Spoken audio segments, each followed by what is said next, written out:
Assalamualaikum warahmatullahi wabarakatuh. Tabib Bun, salam rimbawan. Perkenalkan, saya Ahmad Fadila dengan nomor pokok mahasiswa 19 14 15 10 95, mahasiswa jurusan Kehutanan Fakultas Pertanian Universitas Lampung angkatan 2019. Dalam video ini, saya akan menjelaskan mengenai pengelolaan daerah aliran sungai dengan ekosistem pendekatan, di mana studi kasusnya adalah studi kasus debit Sungai Bone dan Sungai Bolango di Kabupaten Bone Bolango, Provinsi Gorontalo.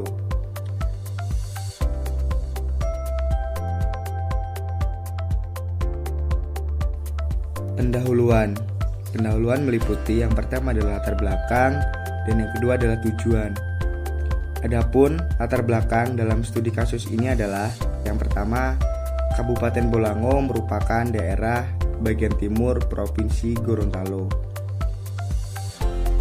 Kabupaten Bolango terletak di Provinsi Gorontalo dengan dialiri oleh dua sungai, yaitu Sungai Bunge dan juga Sungai Bolango. Kemudian yang kedua adalah pengelolaan kebutuhan air bersih harus memperhatikan siklus hidrologi, curah hujan, dan juga hidrogeologi daerah setempat seperti daerah resapan air dan juga bukaan lahan.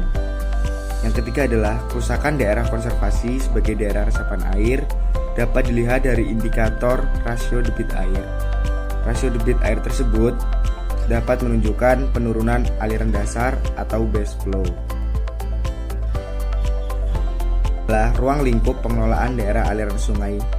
Dalam Sungai Bone Bolango meliputi perencanaan, kemudian pengorganisasian, kemudian penerapan, dan juga pelaksanaan, serta pemantauan dan juga evaluasi. Kemudian yang kelima, pengelolaan daerah aliran sungai digunakan asas keterpaduan ekosistem, karena ekosistem daerah aliran sungai merupakan sistem yang kompleks dan melibatkan komponen bio, geofisik, sosial, dan juga ekonomi serta budaya. Kemudian, dalam melakukan analisis debit sungai digunakan sebagai variabel tak bebas. Nah, variabel tak bebas ini adalah nisbah. Nilai nisbah yang dinilai pada analisis ini adalah debit sungai. Selanjutnya adalah tujuan dari studi kasus ini. Adapun tujuannya adalah yang pertama, pengkoordinasian, keterpaduan, keserasian pada perencanaan, pelaksanaan, pengendalian, pantauan, dan evaluasi pengelolaan daerah aliran sungai. Kemudian tujuan yang kedua adalah terkendalinya hubungan timbal balik sumber daya alam dan lingkungan daerah aliran sungai dengan kegiatan manusia. Yang kedua adalah metode penelitian.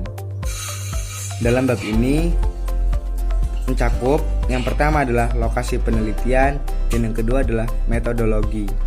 Yang pertama, lokasi penelitian.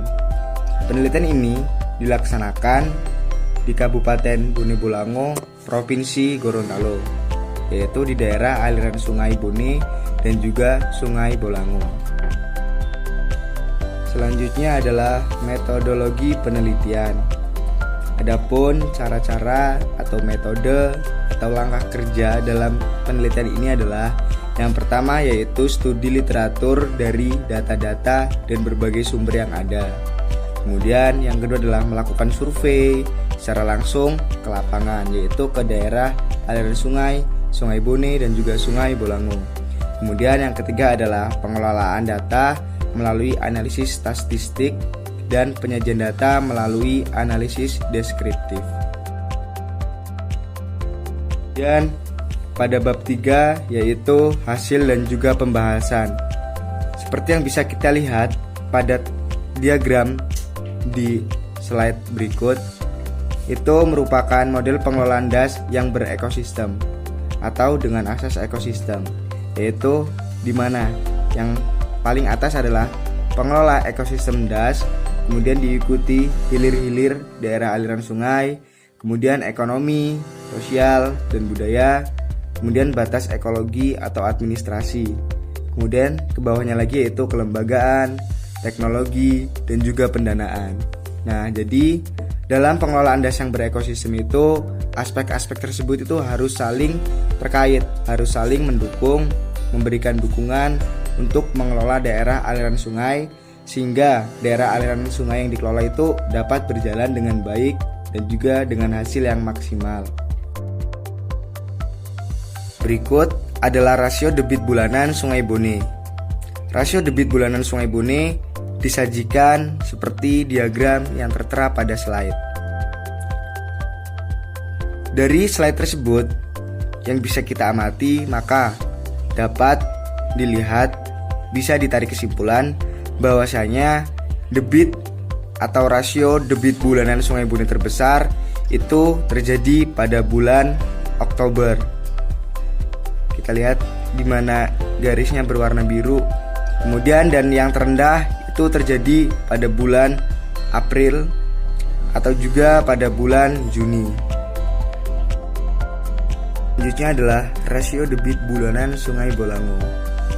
Bisa kita lihat lagi pada diagram yang terletak di slide, itu bisa kita amati pada rasio debit Sungai Bolango itu debit sungai tertinggi terjadi pada bulan November dan yang paling rendah itu terjadi pada bulan Februari. Kemudian adalah pembahasan berisi tentang 3 poin. Yang pertama adalah penurunan curah hujan yang terjadi mempengaruhi daur hidrologi pada daerah aliran Sungai Bone dan juga Sungai Bolango, sehingga mengurangi jumlah air yang meresap. Kemudian poin yang kedua adalah pengelolaan daerah aliran sungai menggunakan pendekatan yang menyeluruh dengan memperhatikan seluruh pihak dan juga segala sektor. Selanjutnya yaitu sistem pengelolaan daerah aliran Sungai Bone Bolango dilakukan dengan sistem berekosistem.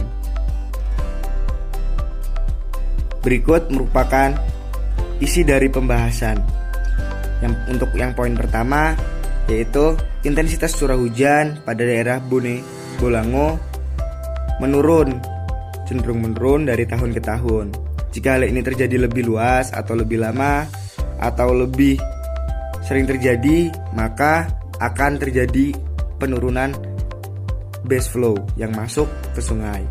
Kemudian untuk poin yang kedua yaitu sektor-sektor yang terlibat dalam pengelolaan daerah aliran sungai di Sungai Bone Bolango, Kabupaten Bolango, yaitu adalah sektor kehutanan, kemudian sektor sumber daya mineral, sektor sumber daya air, dan juga sektor pertanian.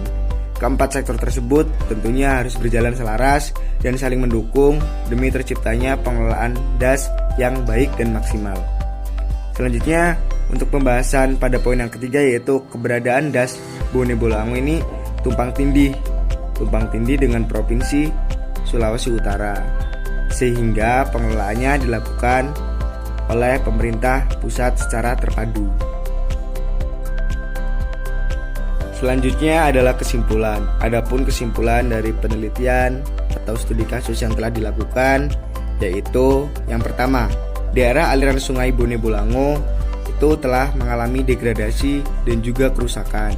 Kemudian yang kedua adalah pengelolaan sumber daya air Sungai Bone Bolango itu dilakukan secara terpadu oleh pemerintah pusat dan juga pemerintah daerah. Yang ketiga adalah pengembangan daerah hulu, daerah aliran Sungai Bone dan juga Sungai Bolango sebaiknya tidak dilakukan karena dikhawatirkan akan merusak kawasan hutan lindung Nani Wartabone. Kemudian yang keempat atau kesimpulan yang terakhir adalah pemeliharaan dan pengukuran karakteristik daerah hidrologi Sungai Bone dan juga Sungai Bolango itu harus dilakukan untuk menjaga ekosistem tersebut sehingga habitatnya tetap terjaga. Untuk selanjutnya adalah sumber jurnal.